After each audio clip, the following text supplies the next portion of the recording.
வணக்கம். சற்றுமுன் கிடைக்கப்பெற்ற மிக முக்கிய தலைப்புச் செய்தி ஒன்று வெளியாகியுள்ளது. அதிமுகவின் வேட்பாளர் அதிரடியாக கைது செய்யப்பட்டுள்ளதாக சமூக வலைதளங்களில் வைரலாக தகவல்கள் கிடைக்கப்பெற்றுள்ளது.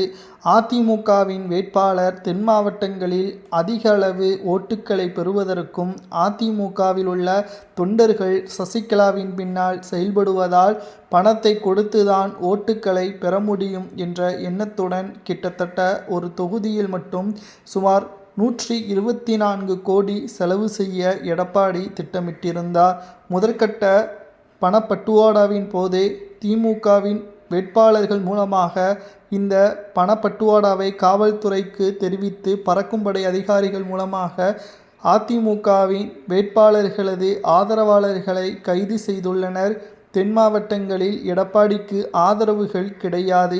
அதிமுக என்பது எந்த ஒரு சமயத்தாலும் மதத்தாலும் வேறுபடுத்த முடியாமல் எம்ஜிஆர் அவர்கள் ஒற்றுமையாக ஒரு கட்சியை வழிநடத்தினார்.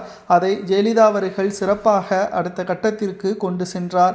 எடப்பாடி பழனிசாமி அவர்கள் என்றைக்கு முதல்வராக பொறுப்பேற்றாரோ அதில் இருந்து குறிப்பிட்ட சமூகத்திற்கு ஆதரவாகவும் குறிப்பிட்ட சமூகத்தினருக்கு எதிராகவும் தான் தற்பொழுது வரை அதிமுகவில் பிரச்சனைகளும் பதவிகளும் கொடுக்கப்பட்டு வருகிறது.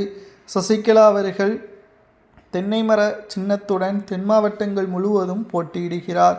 ராமதாஸ் ஐயா அவர்களுடன் கூட்டணி வைத்து தென் மாவட்டங்கள் முழுவதும் ஆதரவுகளை தனக்கு வசமாக்க ஏற்பாடுகளை செய்துள்ள காரணத்தினால் அதிமுகவின் வேட்பாளர்கள் தன்னுடைய பதவியை தக்க வைத்து கொள்ள வேண்டும் என்பதற்காக பல கோடிகளை செலவு செய்ய முன்வந்துள்ளனர். ஆனாலும் எடப்பாடி பழனிசாமி அவர்கள் நினைத்தது நடக்காது.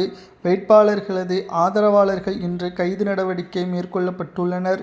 நாளை இது தொடர்ந்தால் நிச்சயம் அதிமுகவின் வேட்பாளர்களை கைது செய்வார்கள் என்று பறக்கும்படை அதிகாரிகள் எச்சரிக்கையும் செய்துள்ளனர்.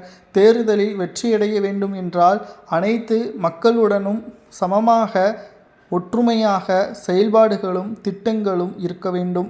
எடப்பாடியோ ஒருதலை பட்சமாக செயல்படுவது அரசியலுக்கு எப்பொழுதுமே பயனளிக்காது. மாற்றங்கள் தமிழ்நாட்டில் வந்து கொண்டுதான் இருக்கும். எடப்பாடி அதை புரிந்து கொள்ளாமல் அவரது சமூகத்தினருக்கு ஆதரவாக செயல்பட்டதால் சிறுபான்மையினர்களது ஓட்டுக்கள் முதல் முக்குளத்தோர் சமுதாய ஓட்டுக்கள் வரை அனைத்தையும் எடப்பாடி இழந்துவிட்டார்.